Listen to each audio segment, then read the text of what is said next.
Aujourd'hui, j'aimerais vous parler du livre d'Esther. Et pour une raison très simple, c'est parce que nous sommes dans le mois de Hadar. Et le mois de Hadar, c'est le mois qui célèbre pour le peuple juif, où on se souvient de la victoire qu'ils ont remportée sur leurs ennemis, qui avaient décidé de les exterminer. Et pendant le mois de Hadar, il y a cette fête de Purim, qui aujourd'hui est carnaval pour le peuple juif, mais qui autrefois signifiait que devait leur rappeler qu'ils avaient vaincu les ennemis, qui les avaient voués à l'extermination. Voilà, et j'aimerais vous encourager aujourd'hui à travers les quelques mots que je vais partager avec vous concernant cette histoire d'Esther encore et ce mois de Hadar. Et non seulement nous sommes dans le mois de Hadar, mais cette année, c'est une année exceptionnelle parce qu'il n'y a pas qu'un mois de Hadar, mais il y en a deux. Alors, je n'ai pas le temps de vous expliquer pourquoi il y en a deux de temps en temps, mais j'aimerais bien qu'on s'intéresse à la signification spirituelle que ça a pour nous. Alors, je vais dire en une phrase déjà, nous avons 2 mois pour célébrer la victoire sur nos ennemis, pour vaincre nos ennemis, etc. J'y reviendrai dans quelques secondes. Je veux juste revenir un petit peu en arrière dans l'histoire d'Esther. Si vous ne connaissez pas son histoire, je vous encourage vraiment à la lire. 9 chapitres, c'est lu en moins d'un quart d'heure ou en 20 minutes. Et c'est important de lire. Alors, je vous encourage bien sûr aussi de la méditer. Ça a tellement à nous parler. Alors, que se passe-t-il juste un peu avant? En fait, le roi avait été informé par Mardochée, donc l'oncle d'Esther, qui a été choisi comme reine de Perse. Il avait été informé, le roi, d'un complot qui avait été organisé à son encontre pour l'assassiner. Et comme Mardochée, qui travaillait dans la garde royale, avait eu vent de ce complot, il en a informé le roi. Et une nuit, le roi ne dort pas. Et il se réveille et il demande qu'on lui lise les annales de l'histoire de Perse. Et c'est là qu'on lui lit l'histoire de Mardochée qui avait sauvé la vie du roi en l'informant de ce complot d'assassinat. Et là, le roi dit, mais est-ce que Mardochée a été récompensé pour, pour avoir déjoué ce complot et informé le roi? Et donc on lui dit, non, il n'a pas été récompensé. Et donc le roi demande, au même moment arrive son premier ministre du moment, qui était un ennemi juré des Juifs. C'est lui d'ailleurs qui va publier le décret d'extermination. Et le roi lui demande, qu'est-ce qu'on peut faire pour récompenser un homme? Et bien sûr, dans son orgueil, il est persuadé que ça va le concerner lui. Et il demande à ce qu'on promène le roi sur son cheval royal, revêtu de ses vêtements royaux, à travers toute la ville, etc., etc., puisqu'il pensait que c'était pour lui. Et le roi dit, c'est très bien, c'est de cette façon-là qu'on va récompenser Mardochée le juif pour avoir sauvé la vie du roi. Imaginez la tête de l'ennemi de Mardochée, qui avait déjà préparé une potence pour le faire prendre et exécuter. Et donc, il est obligé de promener Mardochée à travers les rues de la ville, et ça le met bien sûr à la fois dans une colère noire et dans une grande tristesse, dans un profond désarroi. Pourquoi je vous raconte ça? Parce que ce que j'aimerais qu'on retienne dans juste cet épisode de l'histoire d'Esther, c'est que le roi ne dort pas. Et je voudrais vraiment vous encourager à retenir ça. Le roi ne dort pas et le roi cherche à récompenser. Nous sommes dans ce temps. Le roi ne dort pas. Tu as peut-être l'impression que Dieu dort, que Dieu n'entend pas tes prières, que Dieu n'a pas vu ce que tu as fait ou tes sacrifices, parce que c'est vrai qu'on fait tous des sacrifices, différents, très différents, mais tu as peut-être ce ressenti-là. Mais j'ai une bonne nouvelle pour toi aujourd'hui, c'est que ton roi ne dort pas. Il ne dort pas et le roi, notre Dieu qui est le roi des rois, voit les sacrifices et voit là où nous nous sommes positionnés dans la justice, dans la vérité, dans la droiture. Et j'ai une bonne nouvelle, c'est que notre récompense arrive. Il y a un passage dans Ésaïe 35 qui dit dites à ceux qui sont fatigués, qui sont découragés, qui sont abattus, voici votre Dieu vient, et avec lui la vengeance contre l'ennemi et la récompense. Donc le roi ne dort pas et votre récompense est prête. Attendez-vous à la recevoir, allez la chercher au ciel. Voilà, donc ça c'est la première chose que je voulais dire aujourd'hui. J'aimerais encore dire autre chose sur l'histoire d'Esther et sur ce double mois de Hadar notamment. Donc, qui dit double mois de Hadar dit non seulement double récompense, ça veut dire que l'ennemi est obligé de lâcher des choses. Double récompense, double onction, double réjouissance aussi. Et double victoire sur les ennemis. Mais j'aimerais vous dire quelque chose. La victoire, elle n'est pas venue tomber du ciel parce que Dieu l'a décidé. Non, la victoire est venue parce que le peuple d'Israël s'est positionné et s'est battu contre ses ennemis.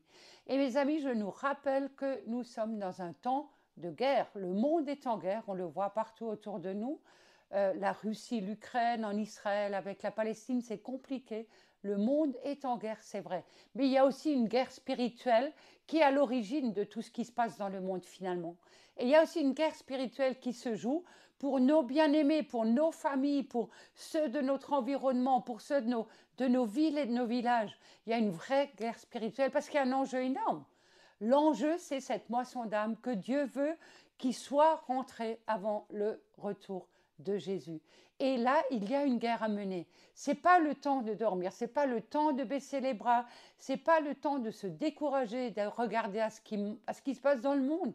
C'est le temps d'aller plus haut. C'est le temps de lever nos yeux plus haut. C'est le temps de rentrer comme Esther l'a fait dans cette intimité plus que jamais avec le roi des rois pour se présenter devant lui et recevoir de lui les stratégies.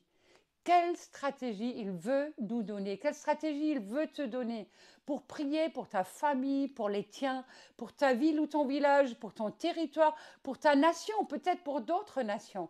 Quelle stratégie il veut te donner pour que tu puisses mener la guerre contre l'ennemi et remporter la victoire. Parce que le peuple d'Israël, je vous l'ai dit, les Juifs ont fait la guerre, mais ils ont gagné contre leurs ennemis.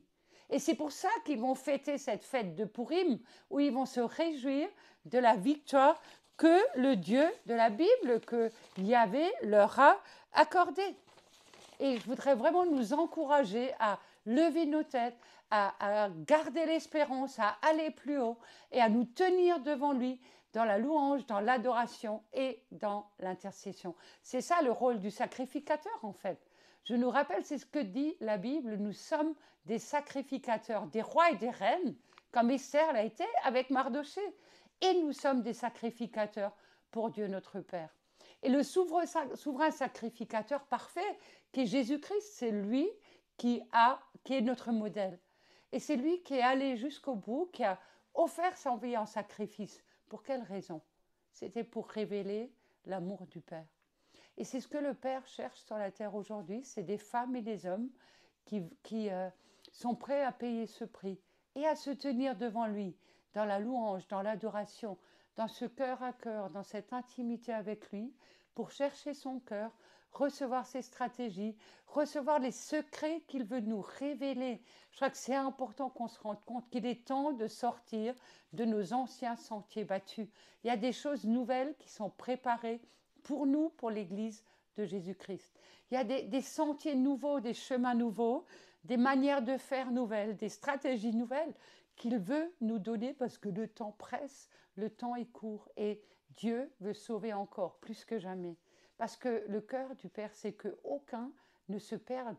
Et ça reste là. Et la vision du Père d'établir le royaume et le cœur même de l'Évangile et du sacrifice de Jésus. Souvenez-vous, on est dans ce temps du carême et on va vers Pâques avec Jésus où il est allé offrir sa vie pour le salut du plus grand nombre. Donc, souvenez-vous, le mois de Hadar, double mois de Hadar, double bénédiction, double onction, double récompense, double victoire sur nos ennemis. Je vais terminer en vous racontant quelque chose. Il y a à peu près un peu plus d'un an maintenant. J'ai une vision où soudain, je voyais une bannière immense sur laquelle il était écrit « Esther, France ». Et le Saint-Esprit m'a parlé et m'a dit « c'est le temps de lever partout des femmes et des hommes, des Esther et des Mardoché. Ce sont juste des figures spirituelles, ça peut être des femmes et des hommes en fait. Je n'ai pas le temps de développer ça. Mais de lever partout, en France, des femmes et des hommes qui vont se lever, qui vont se tenir devant le trône, qui vont intercéder, qui vont adorer, qui vont chercher les décrets auprès du cœur du Père dans l'intimité, pour pouvoir proclamer les décrets qui sont pour ce temps, parce que nous avons autorité, pour chercher au ciel, pour décréter et pour que les choses arrivent sur la terre. Dieu a besoin de nous. Il ne va pas le faire tout seul. Le réveil, la moisson ne vont pas venir sans nous. Le Seigneur a besoin de nous. Et j'ai eu cette vision et, je crois que c'est le temps. Et donc au mois d'octobre prochain, je vous annonce ça déjà maintenant, nous organisons une nouvelle convention Esther, mais pas que pour les femmes. Elle est ouverte aux hommes parce qu'elle est pour tout le monde, même pour les jeunes et pour les moins jeunes. Et le thème de cette convention sera « C'est pour ce temps que tu as été choisi ». Homme, femme, jeune ou vieux, c'est pour ce temps que tu as été choisi. Pour te lever, pour te positionner, pour entrer dans l'appel et aller plus loin dans ce rôle qui est le tien, dans ce que Dieu veut pour toi, pour ta vie, pour que tu puisses servir avec lui et préparer le retour de Jésus pour que son épouse soit prête. Et il y aura beaucoup de joie, il y aura beaucoup de joie. On est en pleine préparation de cette convention, on est en prière dessus. Vous pouvez prier aussi pour ça, si vous avez à cœur. Et je vous donne rendez-vous à très bientôt pour une nouvelle impulsion. Soyez bénis.